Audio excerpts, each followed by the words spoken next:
Hey guys, I'm Justin with AmericanMuscle.com here with my detailed overview of Exedy's Mach 500 Stage 3 clutch with hydraulic throwout bearing, available for your 2011 through 2014 Mustang GT.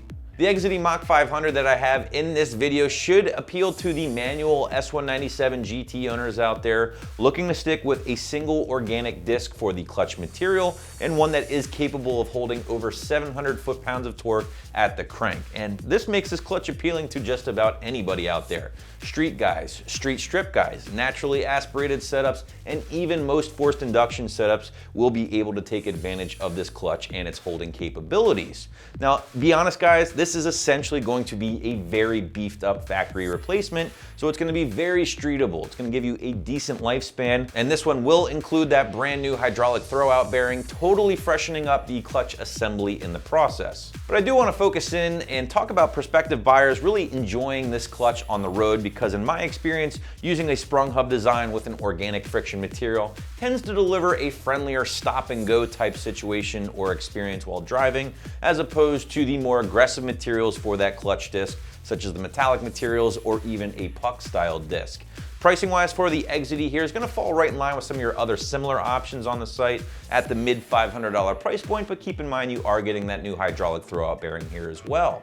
Install guys, well, this one's going to get a full 3 out of 3 wrenches on the difficulty meter from me, as that transmission will need to get dropped, but we will have a little bit more detail on that later on. So I'm sure a lot of you guys are familiar with the Exedy name, definitely one of the most popular names in the world of aftermarket clutches, but did you know they also supply a lot of auto manufacturers with their factory clutches as well? So needless to say, they know what they're doing and have been doing so for a very, very long time. In fact, they're coming up on 100 years since being founded in the early 20s, which is kind of a rarity in the automotive world. But let's focus in a little bit more here with the Mach 500. And again, the big numbers to keep in mind, guys, are those torque ratings or torque capacity. Just over 700 at the crank, just south of 600 at the tire, making this thing good for a lot of users out there.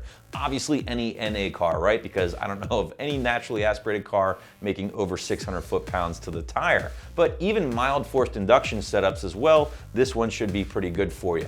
Nitrous cars, well, depending on how big your shot is, nitrous cars tend to make a lot of torque. So if you're using a small shot, great, you should be fine. If you're really pushing a lot of nitrous through your setup, then you might want to consider a different clutch. But what I'm trying to say is, guys, just follow those torque ratings closely and you should have no issues with slippage using the Exedy. And you'll probably notice that Exedy does prefer to use torque as opposed to horsepower when rating a clutch for a couple of different reasons, but first and foremost, they just think torque is the most accurate interpretation of the engine's turning force, and it's just a simpler, easier way to gauge the clutch's capabilities, and that's why you'll see all of their clutches rated in torque and not horsepower. But let's talk a little bit more about how the Mach 500 can hold that power, and it all starts with the friction disc. Again, you're looking at the organic material here with this particular clutch, which in my experience has its pros and its cons. The big pros here with that organic material is that it's going to be very streetable, a lot easier in stop and go type situations. The engagement is a lot easier as well, just a very streetable clutch overall, and it can still hold some power for nearly half the price of those twin disc options. Now, the big con with choosing an organic material is that you will eventually run into a limit or ceiling when it comes to power holding capabilities, and at that point you're left with a choice. Go with a more aggressive material such as your ceramic metallic, or even Kevlar, which aren't usually as forgiving on the street.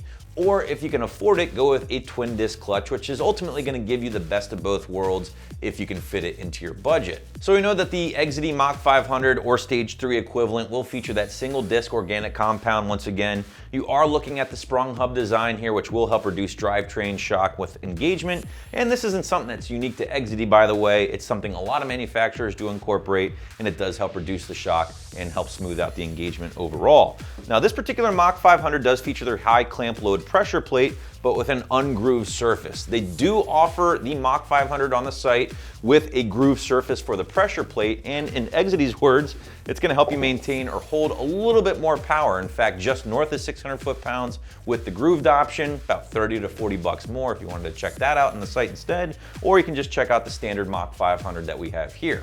Finally, you are receiving the brand new hydraulic throwout bearing here with this particular clutch. And if I can be completely honest, this is something every owner should do every time a new clutch is installed, because you're gonna be in there, you're doing the work. You'd hate to cheap out, not install a new throwout bearing, and then have it fail on you a few thousand miles after the new clutch is installed. Have to rip everything out again. You get where I'm going with this. So yes, it's gonna add to the price, roughly $100 extra to the actual clutch kit, but it's just one of those things you do for peace of mind and a little preventative maintenance. While we're on the topic of price, the Exedy Mach 500 that we have in this video at first glance will seem to be the most expensive in the category at the mid $500 price point, but that is a little bit misleading considering you're getting that new hydraulic throwout bearing included as well.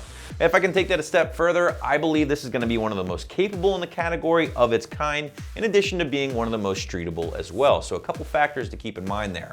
As far as flywheels, well, you can use the Exedy with your factory flywheel if you'd like, but while we're on the topic of upgrading, probably not a bad idea to check out some lightweight flywheel options on the site if you can fit them into your budget. Switching gears here, let's talk about the install, no pun intended, and this one obviously won't be for the faint of heart if you're not really into wrenching. However, if you don't mind spending some time in the garage or shop, doing a trans or a clutch really isn't all that big of a deal. Nevertheless, I'm going full 3 out of 3 on my wrenchometer here, and anywhere from a few hours to a half a day or more in the shop or garage, depending on your level of expertise and your setup. And I say setup because this will be a hell of a lot easier doing on a lift with a transmission jack as opposed to doing it on your back with a set of jack stands. Trust me, we've all been there. It's not fun. Now, you will need a solid set of tools in addition to the lift, jack, or jack stands, of course. And if you do plan on swapping those flywheels, just make sure to grab a torque wrench and some blue Loctite to help you with your install. Now, we're not going to run down step by step, bolt by bolt here, but some of the big steps will include dropping the exhaust, dropping that drive shaft, and then of course dropping the physical transmission itself. Again, on a lift with a transmission lift, not that bad, or a transmission jack I should say, but if you are doing this one on your back, it's not going to be that fun. We've all been there, and we all speak from experience on that one. At the end of the day, if you're not feeling too confident with this one, give your local shop a call. I'm sure they'll be able to blow this one out rather easily for you in a couple of hours. Wrapping things up here, guys, the Exedy Mach 500 will be one of the strongest in the category when looking at a single disc organic compound, will be good enough for any NA build out there in most mild forced induction setups, and is going to be very streetable. So that is my overview of the Exedy Mach 500, which you can grab right here at AmericanMuscle.com.